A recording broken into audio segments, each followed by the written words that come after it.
Welcome back. I'm Cris Collinsworth inside the vault with Jill Wagner, Alonzo Bodden, and from Vanity Fair, Krista Smith and Michael Hogan. And we were talking about life's mulligans. And for you're not a golfer, a mulligan is basically a second chance. If you could hit the first one out of bounds and you get to tee it up again, that's a mulligan.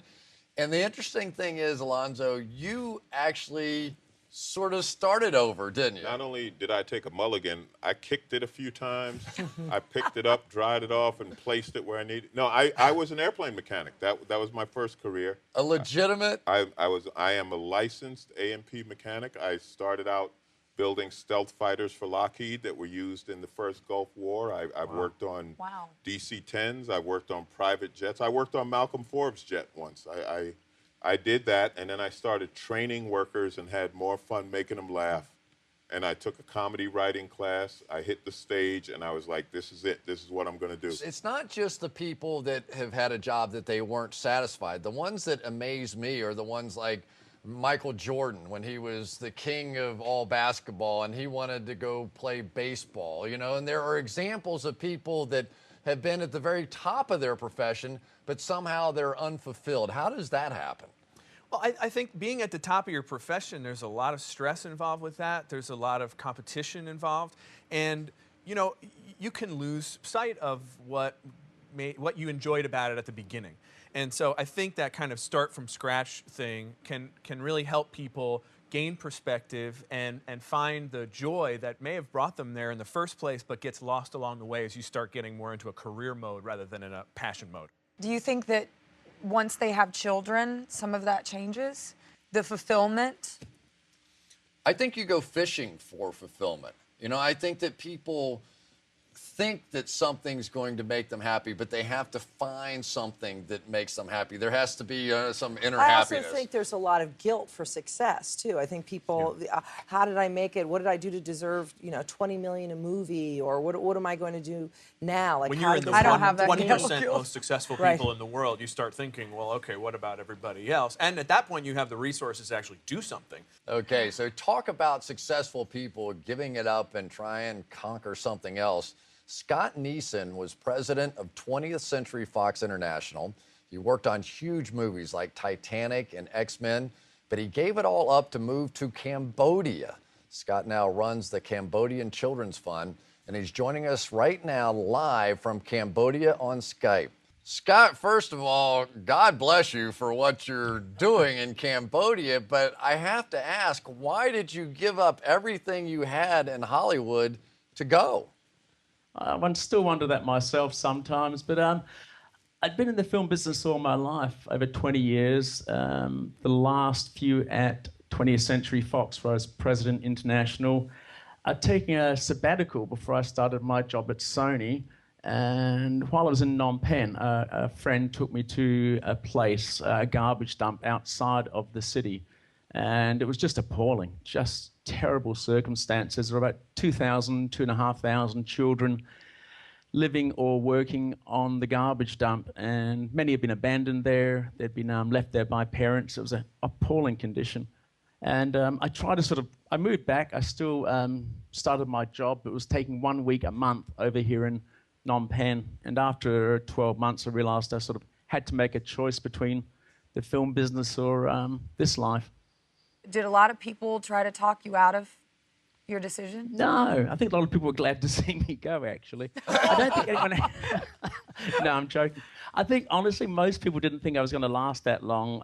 Some people figured it was just a midlife crisis. It'd maybe take 3 months to come back. I don't think anyone thought I'd stick it out. So, Scott, when are you going to start doing something for someone else? I mean, really, just giving and caring. Do you need... Can I help you? I think most people say, well, you know, I can't change the world, and they write a check and they walk away. But it's amazing that you really believe, like, you're proof one person makes a difference. Was it ever daunting? Was it ever scary to look at? Yeah, that's a good point. I mean, I used to, when I was working in Hollywood, I was on a good salary, and I used to feel the same way. It's too big, it's too daunting, it's not my problem, the money gets wasted. And it was when it was put right in front of me, you know, these children who were starving, who had been abandoned, abused, whatever, and you can help them right there in front of you, and it takes such a small amount.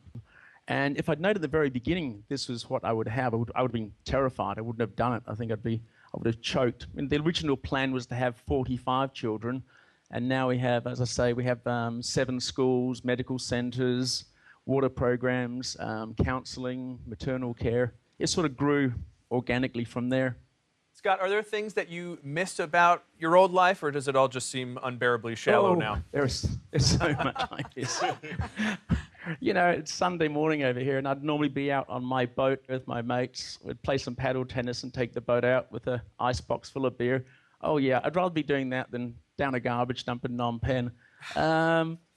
I miss my cars. I had a very nice sports car. There's quite a lot I miss, but if you look at it from an overall point of view, there's no regrets at all. No regrets for what I've done. Could you ever see yourself leaving there now? And what would you have to do to finally say, I've done my work here? I don't think I could leave now. I mean, there's the emotional attachment to the children to begin with. I've got 752 children. About 100 of those I've known since they were very small infants, known them for 7 years. It'd be very hard to leave. Plus, there's a sense of perspective. This seems so real now. I couldn't imagine myself ever sitting in a corporate meeting anymore, or in a committee meeting. It all seems so surreal. Scott, you realize that you are Superman to these children. I mean, you're their hero. Yeah, but you know, children are easily fooled. But You're my hero. Scott, I'm sure everybody watching this would love to help you in some way. Is there a fund of some kind set up if people want to contribute? yes, we have a website, CambodianChildren'sFund.org. You can contribute.